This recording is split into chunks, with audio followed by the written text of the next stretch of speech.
આજે ભગવાન જગન્નાથજીના મંદિરમાં રૂડો અવસર છે। આજે ભગવાનની જળયાત્રા યોજાઈ છે અને જળયાત્રા દરમિયાન કોઈ પણ વ્યક્તિ ભૂખ્યું ન જાય તે માટે વિશેષ આયોજન કરવામાં આવે છે ભંડારાના આયોજન દરમિયાન આપ જોઈ રહ્યા છો કે સૌથી પહેલા ભગવાન જગન્નાથજીને અતિ પ્રિય એવા માલપુઆ છે તે પીરસવામાં આવે છે અને તેની સાથે ખાસ કરીને દૂધપાક છે તે પણ બનાવાય છે। આપ જોઈ રહ્યા છો કે ખાસ કરીને તમામ ભક્તો માટે અહીં જે પ્રકારે ભજીયા છે તે પણ તળવામાં આવી રહ્યા છે।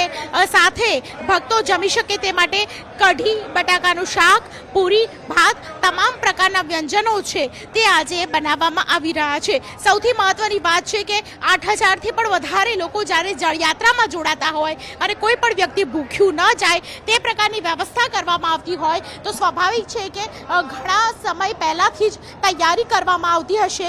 મારી સાથે રસોડાના સંચાલક છે બહાદુરભાઈ, તેમની સાથે વાત કરીશું। બહાદુરભાઈ, તમે કેટલા લોકો છો કે જે ખાસ કરીને 8,000થી પણ વધારે લોકોનો પ્રસાદ બનાવો છો જેથી કરીને કોઈ પણ વ્યક્તિ અહીં આવે તો ભૂખ્યું ન જાય? અમે અત્યારે અહીંયા 150 માણસનો સ્ટાફ છે।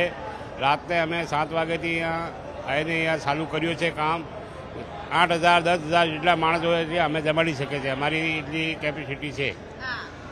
શું શું બનાવ્યું છે તમે? માલપુડા છે, દૂધપાક છે, બનાવી છે, બટાકાનું શાક, ચણાનું શાક, પૂરી, મિક્સ ભજીયા, ચટણી, પાપડ એ વાનગી બનાવવામાં આવી છે। આટલા બધા લોકોનું જમવાનું બનાવવું હોય તો એક અંદાજ પણ હશે કે કેટલું બનાવ્યું છે? ભાત બનાવ્યા હોય, દાળ બનાવી હોય, કઢી બનાવી હોય, કેટલું બનાવ્યું છે આપે? અત્યારે અહીંયા આપણે 300 કિલો જેટલા લોટના માલપુડા બનાવ્યા છે। પછી આપણે કઢી બનાવી છે 200-250 કિલો દહીંની। પછી એમ કરીને 1,000-1,500 કિલો જેટલી કઢી છે। પછી બટાકાનું શાક છે 300 કિલોનો, 300 કિલો ચણાનું શાક। પછી આપણે મિક્સ ભજીયા બનાવ્યા છે 500થી 600 કિલો જેટલા। આ બધું વાનગી બનાવવામાં આવી છે। પાપડ તળાયા 200 કિલો પાપડ છે। આ પ્રકારની જે તૈયારી કરવામાં આવતી હોય છે, કેટલા સમયથી આપ તૈયારી કરતા હોવ છો? અમે કાલ સવારથી અહીંયા કામ ચાલુ કર્યું હતું। આજે સાંજ સુધી અમે અહીંયા કામ કરવાના છે।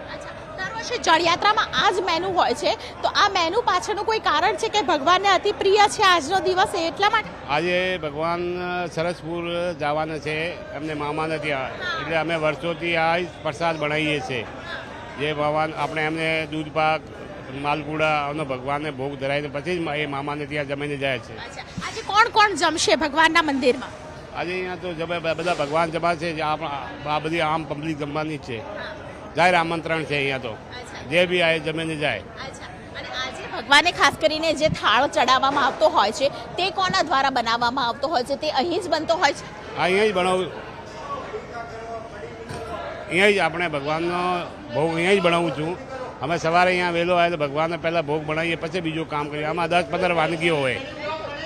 ભગવાનને ભોગ ધરાવવામાં આવે છે અને ત્યારબાદ જ ખાસ કરીને ભગવાનના તમામ ભક્તો જમી શકે તે પ્રકારની વ્યવસ્થા કરવામાં આવે છે। સવારથી જ તમામ લોકો લાગી રહ્યા છે, 150થી પણ વધારે લોકો છે તેઓ ખાસ કરીને ભગવાન જગન્નાથજીના જળયાત્રામાં આવેલા ભક્તો ભૂખ્યા ન જાય તે માટે ભંડારાનું આયોજન કરતા હોય છે। કેમેરા પર્સન શ્રેણિક મહેતા સાથે દીપિકા ખુમાણ, ન્યૂઝ 18 ગુજરાતી, અમદાવાદ।